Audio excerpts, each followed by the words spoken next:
Hello दोस्तों, मेरा नाम राजूलाल कुमावत और आज अपन बात करेंगे कि भाई कंप्यूटर अनुदेशक का जो बेसिक कोर्स कैसे तैयार करें, बेसिक कैसे तैयार करें। क्योंकि अभी वैकेंसी आई ही नहीं है, लेकिन बहुत सारे लोग तैयारी करना चाहते हैं और उनको ये नहीं पता है कि भाई बेसिक कहाँ से तैयार करें और कहाँ से स्टार्ट करें। तो ऊपर उसके ऊपर पूरी चर्चा करेंगे, क्योंकि मैं खुद कंप्यूटर अनुदेशक के पद पर लगा हुआ हूँ। ठीक है, तो मुझे पता है कि भाई कौन सी किताबें कब पढ़नी चाहिए और मैंने पढ़ी भी है बहुत सारी किताबें, तो मुझे पता है। तो मैं आपको ये बताऊंगा कि भाई आप बेसिक कहाँ से तैयार करें। आपको बेसिक के लिए बुकें मिल जाएगी फ्री में, बहुत सारी बुकें अवेलेबल मिल जाएगी। तो मैं आपको बताऊंगा कि उससे आपका बेसिक अच्छे से क्लियर हो जाएगा। फिर आप आपके हिसाब से लेवल से जितना आप, जब एग्जाम का नोटिफिकेशन आए तब आप आपके हिसाब से जितना लेवल का तैयार करना चाहते हैं आप उसके हिसाब से फिर आप आगे तैयार करें और आगे बहुत प्रैक्टिस करें। लेकिन अगर आपका बेसिक क्लियर हो जाएगा तो आपके बाद आगे आपको कोई दिक्कत नहीं आएगी। तो आपको बेसिक क्लियर करना बहुत ज़्यादा ज़रूरी है हर एग्ज़ाम के लिए। तो बेसिक कहाँ से तैयार करें उसके ऊपर अपन चर्चा करेंगे डिटेल में। पूरी आप पूरे विस्तृत वीडियो आराम से देखना, पूरा वीडियो देखना। और पहले उससे पहले आप चैनल को सब्सक्राइब कर लें और वीडियो को लाइक करें और अपने दोस्तों में शेयर करें जो इसकी तैयारी करना चाहते हैं। तो देखो, बेसिक तैयार करने के लिए सबसे बेस्ट बुक जो मुझे लगती है आज दिन तक की जो मैंने देखी है, एनसीईआरटी की। ठीक है, ना तो उसके अंदर कोई गलतियाँ आती है। अगर उसको कुछ भी है, गलती भी है, कुछ भी है, तो वो बोर्ड के लिए मान्यता प्राप्त बुकें हैं। तो आप उसको चैलेंज कर सकते हो कभी भी। जैसे आपने अभी सूचना सहायक में भी देखा होगा कि ऑब्जेक्शंस लगाए हैं लोगों ने क्वेश्चन पे, चाहे सही है थे या नहीं थे। लेकिन अगर एनसीईआरटी के अकॉर्डिंग सही थे तो उनको वैलिड माना, अगर नहीं है तो नहीं थे। क्योंकि वैलिड प्रूफ तो एनसीईआरटी होती है। आप दुनिया की कितनी गाइडें पढ़ो, कितनी किसी भी कोचिंग की पढ़ो आप, लेकिन अगर उसमें कुछ भी लिखा, उन्होंने लिखा टाइपिंग मिस्टेक भी हो गई, उनकी वजह से हो गई और आपने पढ़ लिया और एग्जाम में आप वो करके आ गए और आपका गलत हो गया, तो आप उसको चैलेंज नहीं कर सकते। लेकिन अगर आपने एनसीईआरटी पढ़ी और आपने वही टिक मार करके आ गए आप, तो आप उसको चैलेंज कर सकते हो, सबसे बड़ी बात। और अगर आप उसके लिए, आपको कंप्यूटर अनुदेशक के लिए एनसीईआरटी की बुक कौन सी पढ़नी है, देखो आप 9, 10, 11, 12, ये आपको तीनों बुकें पढ़नी है जो आपको अवेलेबल मिल जाएगी आपको ऑनलाइन। एनसीईआरटी की आप साइट खोलना, गूगल पे लिखना एनसीईआरटी बुक, फिर उसमें एनसीईआरटी कक्षा वाइज बुकें आती हैं। तो सारी बुकें देख लेना। आपकी 9th क्लास सर्च करना उसमें, फिर 9th क्लास के बाद आपको सब्जेक्ट पूछेगा तो आप कंप्यूटर साइंस सर्च करना। उसके बाद आपको हिंदी इंग्लिश में चाहिए, वो आपको दोनों मिल जाएगी। अगर आप इंग्लिश में प्रेफर करना चाहते हैं तो आप इंग्लिश में प्रेफर करें, अगर आप हिंदी में प्रेफर करना चाहते हैं तो आप हिंदी में प्रेफर करें। लेकिन आप वहाँ से उन बुकों को डाउनलोड करें और वहाँ से अपनी जर्नी एक बार स्टार्ट करें। जैसे लगभग मेरे हिसाब से 2 या 3 महीने में आप उन बुकों को अगर पढ़ते हो तो आराम से ख़त्म कर सकते हो। अगर आप ऑनलाइन नहीं पढ़ना चाहते तो आप ऑफलाइन प्रिंट निकाल लेना। प्रिंट नहीं निकालते तो आपको ऑफलाइन में अगर बुक उसमें क्या बोलते हैं, बुक डिपो में मिल जाए आपको, तो आप वहाँ से परचेज कर सकते हो। उसमें कोई दिक्कत नहीं है, जैसे आपकी सुविधा अनुसार आप उन बुकों को परचेज कर सकते हो। हाँ, अच्छा कंटेंट है एनसीईआरटी का, और आप अच्छे से अगर उसको ढंग से पढ़ते हो 2 बार तो आपको काफ़ी कुछ क्लैरिटी आ जाएगी। कुछ पुराना अपडेशन भी है, कुछ नया भी है। नया बहुत कम है लेकिन पुराना अपडेशन भी है, लेकिन आप उसको देखते रहना है कि हाँ, किस तरह से पढ़ना है उसको। आपके हिसाब से आप उसको थोड़ा-सा मॉडिफ़िकेशन करके तैयार करें नए के अकॉर्डिंग डाल के। लेकिन एनसीईआरटी वैलिड बुक है, मैं फिर कह देता हूँ। उसकी मतलब कहीं पे भी आप उसको चैलेंज कर सकते हो। लेकिन कोचिंगों के नोट्स हो गए या कोचिंगों की गाइड हो गई, आप उनको चैलेंज नहीं कर सकते हो आप। उसको एक जो बुक के तौर पर आप पेश नहीं कर सकते हो कि मैंने इस बुक का रेफ़रेंस से पढ़ा है और इस बुक का मैं इसमें ये लगा रहा हूँ। तो ये बात आप कभी, ये गलती कभी ना करें आप। अगर आपको पढ़ना ही है तो आप स्टार्टिंग से एनसीईआरटी की शुरुआत करें, फिर आप धीरे-धीरे आप कोचिंगों के जो इसके नोट्स मिले आप उसको पढ़ें। अभी कोचिंग लगानी है बाद में या नहीं लगानी है, आपकी वैकेंसी आने के बाद अगर आपको लगता है तो आप उसको आगे लगाएँ।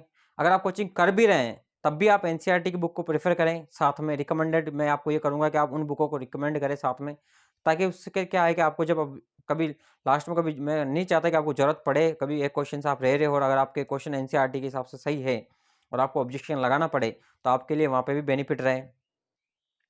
तो आप एनसीईआरटी की तीनों बुक डाउनलोड करें आप, उसमें सब है। लैंग्वेजेज़ भी है, ठीक है? लैंग्वेजेज़ है, बेसिक कंप्यूटर का जो भी है, फंडामेंटल, डीबीएमएस, जितने भी सब्जेक्ट हैं, सारे सब्जेक्ट उसमें कवर हो जाएँगे। एक भी ऐसा सब्जेक्ट नहीं है जो कवर नहीं होगा। हाँ, इतना ज़्यादा डीप में नहीं है, लेकिन आपके, मैं ये कहता हूँ कि आपके जो एग्ज़ाम के हिसाब से तो लगभग सफिशिएंट है। फिर भी आप बाकी आपके जो नोट्स, गाइड वगैरह वो सब आप लेके आ जाना। मैं ये नहीं कहता, आप क्वेश्चन आंसर की बुकें जो आती है आपके मार्केट में वो लेके आ जाना। अब ये तो हो गया आपका टेक्निकल। फिर करते हैं लोग बाग जीके की बात। तो जीके में आप देखो, जीके के अंदर मैं रिकमेंडेड करूँगा आप रीज़निंग पे ज़्यादा फ़ोकस करें। रीज़निंग दोनों पेपर में आती है, ठीक है? क्योंकि रीज़निंग आपका सिलेक्शन दिलाने के लिए मतलब बहुत अहम भूमिका निभाती है। तो दोनों पेपर में आती है। तो रीजनिंग के आप प्रैक्टिस करें, रीजनिंग की कोई बुक नहीं है तो ले लें मार्केट से, बहुत सारी बुकें मिलती है।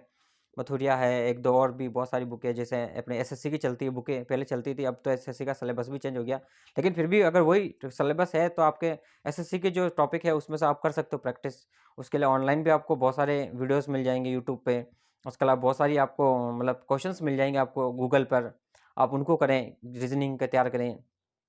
और बाकी रही जीके की बात, तो जीके में आप सबसे ज़्यादा अभी करंट पे फोकस करते रहे, करंट पढ़ते रहें लगातार। और आप स्टैटिक में जो ज्योग्राफी वगैरह है राजस्थान का, ये आप पढ़ते रहें। आपकी जो भी आप बुक पढ़ रहे हो, आपने अगर कोई किसी अगले एग्जाम की तैयारी करी है, मान लो आपने पटवारी करी, वीडियो की करी, या आगे कोई एग्जाम की तैयारी कर रहे हो किसी भी राजस्थान के एग्जाम की, तो आप उसका जीके पढ़ते रहें। आपकी जो बुकें हैं, मैं आपको चेंज इसके लिए नई बुकें नहीं बता रहा हूँ, क्योंकि देखो सब ने अलग अलग बुकें पढ़ी है। अगर कोई नई बुक एकदम से पढ़ना स्टार्ट करेगा तो उसको थोड़ा सा अलग लगता है और अलग रहता है।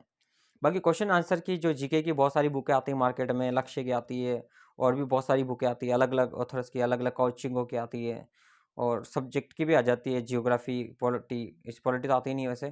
ज्योग्राफी हो गया, हिस्ट्री हो गया, और आर्ट एंड कल्चर हो गया, इनकी बुकें भी आपको मार्केट में बहुत सारी मिल जाती है। तो आप आपकी सुविधा के अनुसार अलग अलग बुक लाओ तो अलग अलग लेना। अगर एक कंबाइन बुक लाना चाहो तो कंबाइन ले आना। अगर पूरी स्टैंडर्ड बुक है, जैसे बड़ी बुकें लाना चाहते हो तो ले आना, लक्ष्य की बहुत बड़ी बुकें आती है, उसका सब कुछ मिल जाता है। जो जो टॉपिक आपके है पढ़ना चाहते हो, जो जो है पढ़ लेना आप। उससे भी उसमें क्वेश्चन आंसर भी है पीछे प्रीवियस ईयर में जो आए हुए हैं उस टाइप के, और उसका बहुत सारे क्वेश्चंस का भी आती है सेट, तो भी ले लेना। और बाकी दूसरी कोचिंग कॉपी की भी बहुत सारी आती है, जो सेपरेट बुक्स होती है, उसमें क्वेश्चन आंसर भी हो जाते हैं, सब टाइप की आती है। जीके के लिए तो अथा सागर है, भंडार है, जहाँ ढूंढोगे सब जीके ही जीके पढ़ाते हैं, जीके ही जीके बताते हैं। लेकिन दूसरी चीज़ें बहुत कम लोग बताते हैं। तो मेरा मानना यही है कि अभी आप शुरुआत में एनसीईआरटी से शुरुआत करो, ठीक है।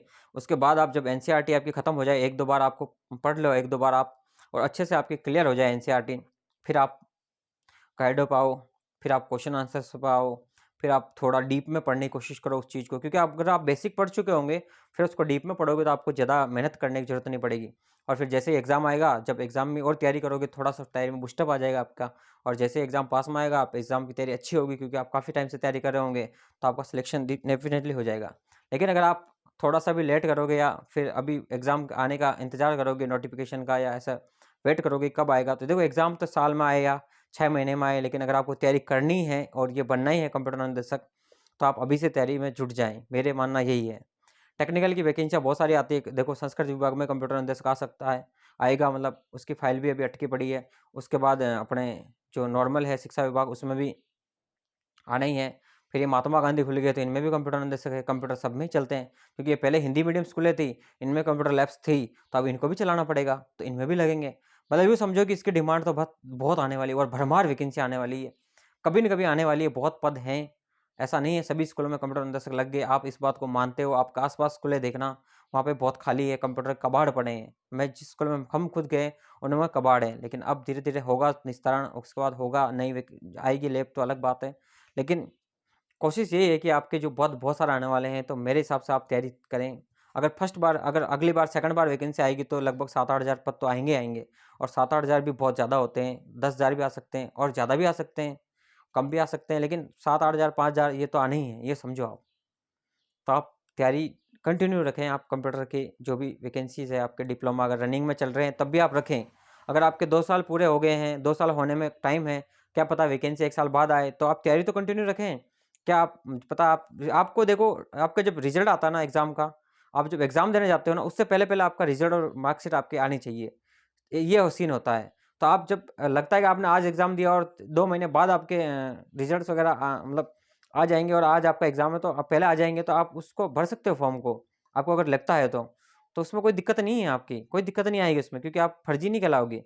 हाँ, लेकिन ये ध्यान रखिए फर्जी यूनिवर्सिटी से बचे बचें, क्योंकि आजकल ये बहुत ज़्यादा ट्रेंडिंग में चल रहा है। आजकल बहुत ज़्यादा मतलब पकड़ हो रही है, तो इसलिए बहुत सारे लोग फर्जी डिग्रियाँ बना रहे हैं। अभी आपने देखा 2 दिन पहले शिक्षा विभाग में भी वो जॉइनिंग हुई थी कुछ फर्जी डिग्री को लेके। तो आप फर्जी यूनिवर्सिटी से बचें। जैसे चित्तौड़गढ़ की यूनिवर्सिटी का नाम आया था, ठीक है? मेवाड़ कुछ उसका यूनिवर्सिटी का नाम आया था। तो आप उनसे ऐसी यूनिवर्सिटी से बचें जो फर्जी डिग्रियाँ प्रोवाइड करवाती है। आप उनको देखें कि यार ये वैलिड है या नहीं है। अगर वैलिड है तभी आप उसमें एडमिशन लें, बाकी ना लें। बाकी अगर आपको और कुछ चाहिए इसमें, और कुछ ऐड करना हो तो आप बताना कमेंट बॉक्स में, लिंक है टेलीग्राम के और सबके, उसमें बताना, मैं आपको ज़रूर रिप्लाई दूँगा। धन्यवाद।